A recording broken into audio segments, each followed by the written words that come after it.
Assalamualaikum warahmatullahi wabarakatuh. Alhamdulillahi rabbil alamin.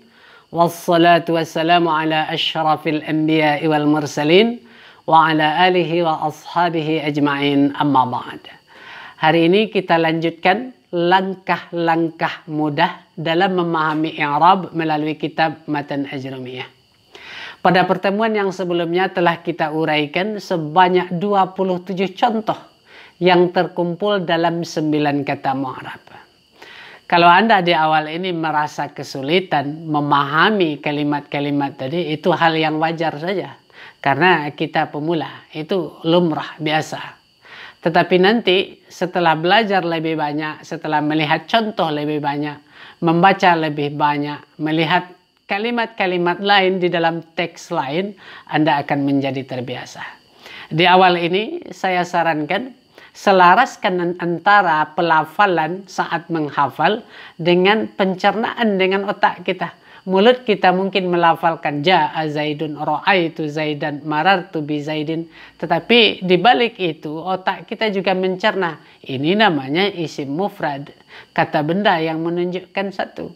Kata ini dirafa'kan dengan dhammah, dinasabkan dengan fathah, dan dijarkan dengan kasrah. Nanti saya yakin mulut Anda mungkin belum selesai melafalkan kalimat ja'at hindatun, ra'aitu hindatin, marartu bi hindatin, tetapi otak Anda telah lebih dulu selesai dari pelafalan Anda dalam mencerna kalimat ini. Tapi mesti bersabar dan tekun, karena kalimat-kalimat tadi akan tetap kita gunakan dalam mengukur dan memahami kalimat-kalimat lain yang berpola sama. Matan Ajrumiyah ini memang materinya bersifat hafalan, berorientasi hafalan. Kita lanjutkan. Yang ke-10 yang mesti kita hafalkan adalah huruf jar. Kata yang terletak setelah huruf jar ini mesti kita baca majrur, yaitu min, artinya dari, ila ki atau kepada, an dari atau tentang, ala di atas, fi di dalam, rubba sedikit sekali atau banyak sekali, ba dengan kaf seperti, dan lam untuk atau bagi. Hafalkan contoh ini. Sirtu minal basrati ilal kufati. Berjalan aku dari kota Basrah ke kota Kufah. Di balik pelafalan kalimat ini, otak kita mesti mencerna bahwa min menyebabkan kata yang sesudahnya majrur. Tidak boleh kita baca minal basratu atau al basratah.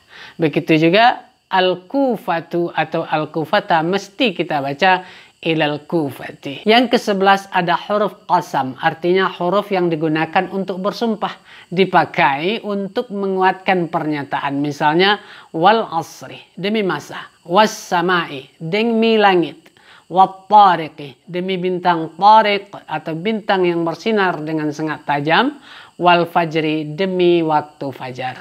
Mulut kita melafalkan contoh ini, tetapi di balik itu semua, otak kita juga ikut mencerna, ikut mengolah kalimat ini.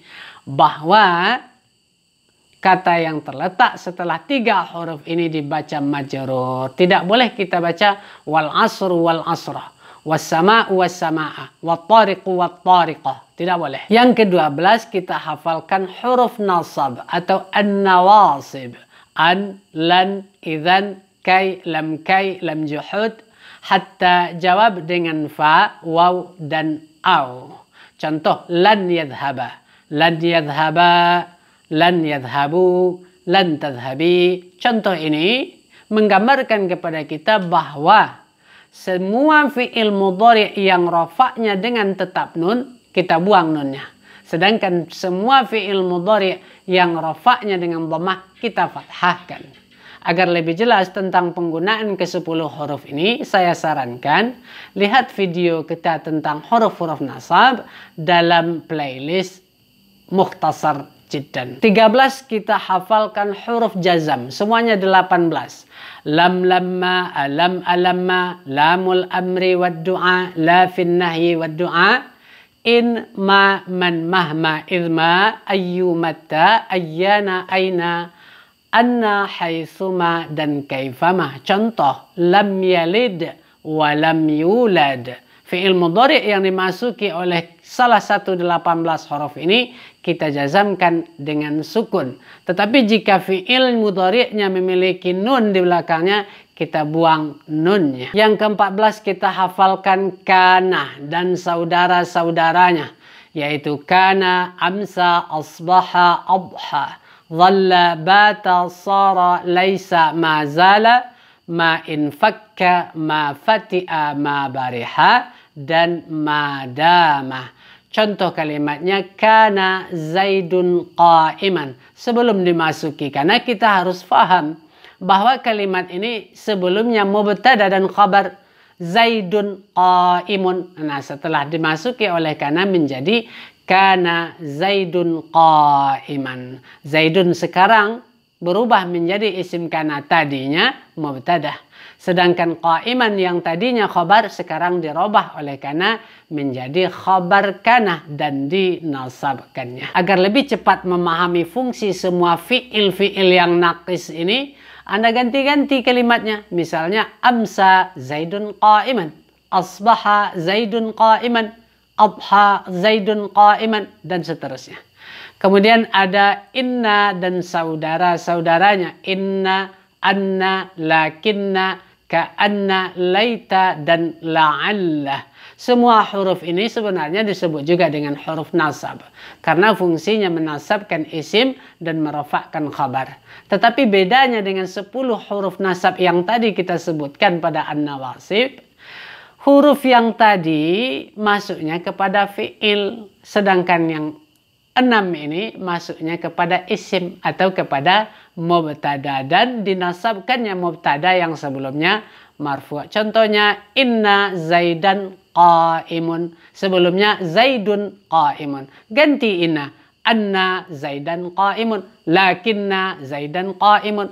Ka'anna zaidan qa'imun. Nah, inna sesungguhnya, ka'anna seolah-olah, lakinna akan tetapi, laita dan la'ala itu mudah-mudahan. Yang ke-16 kita hafalkan dhanantu dan saudara-saudaranya.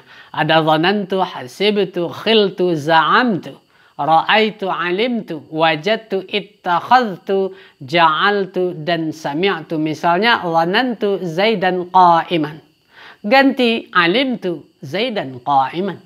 Hasibtu zaidan qa'iman, sami'tu zaidan qa'iman. Dengan demikian kita akan lebih cepat memahaminya. Yang ke-17, waw, fa, thumma, au, am, imma, balla, lakin, dan hatta pada sebagian tempat. Ja'a zaidun wa bakrun, telah datang si Zaid dan si Bakar. Ganti ja'a zaidun fa bakrun, ja'a zaidun fa amrun, ja'a zaidun thumma bakrun. Agar lebih cepat memahami penggunaannya. 18 kita hafalkan lafaz-lafaz taukid, yaitu nafsu dan ainu, artinya diri. Kullu, semua. Ajma'u, akta'u, abta'u, absa'u, juga semua atau sekalian. Contoh, ja'a zaidun nafsuhu, datang si Zaid dirinya langsung. Ganti-ganti, ja'a zaidun ainuhu, ja'al qawmu kulluhum, ja'al qawmu ajma'uhum. Nah, begitu. Kemudian yang ke-19 kita hafalkan zaraf, makan, keterangan tempat. Amama di depan, khalfa di belakang, qaddama di depan, wara'a di belakang, fauqa di atas, tahta di bawah, inda di samping di sisi, ma'a bersama beserta, iza'a, hida'a, tilqa'a, thamma di sana, huna di sini. Saya lupa arti iza'a, hida'a, tilqa'a karena jarang digunakan. Qama Zaidun amamal madrasati. Berdiri si Zaid di depan sekolah. Nah, amama disebut dengan zaraf makan. Ganti-ganti. Qama Zaidun khalfal madrasati. Berdiri si Zaid di belakang sekolah. Qama Zaidun tahtal madrasati. Si Zaid berdiri di bawah sekolah. Yang ke-20 kita hafalkan zaraf zaman, keterangan waktu. Al-yawma, hari ini. Al-lailata, malam ini. Ghudwatan, pagi-pagi sekali, dini hari kalau tidak salah ya. Bukratan juga pagi hari, saharan waktu sahur pagi juga, ghadan besok, atamatan. Sabahan pagi hari, subuh, masaan sore, abadan selamanya, amadan selamanya, hinan. Contoh, sumtul yaumah, puasa aku pada hari ini. Yang terakhir ada adawatul istithna. Ini juga mesti kita hafalkan. Illa ghairu siwan suwan sawaun khala ada dan hasya. Semuanya artinya kecuali atau selain. Kenapa ada yang putih khala ada hasya? Karena ketiga huruf yang putih ini ada juga ulama yang mengatakan ini termasuk huruf jar. Karena kata yang sesudah ketiga huruf istitsna ini dibaca majrur. Contohnya qamal qaumu illa Zaidan. Telah berdiri kaum seluruhnya kecuali si Zaid. Nah, hafalkan contoh ini. Qamal qaumu ghairu Zaidin, berarti majrur. Nah, seperti yang saya sampaikan sebelumnya, jika memang benar-benar ingin belajar nahwu, saraf, dan kitab kuning, silahkan hafalkan materi ini. Karena sekali lagi saya sampaikan bahwa materi pada matan Ajrumiyah ini memang sifatnya hafalan. Saya ucapkan mudah-mudahan bermanfaat. Wallahu subhanahu wa ta'ala a'lam. Wassalamualaikum warahmatullahi wabarakatuh.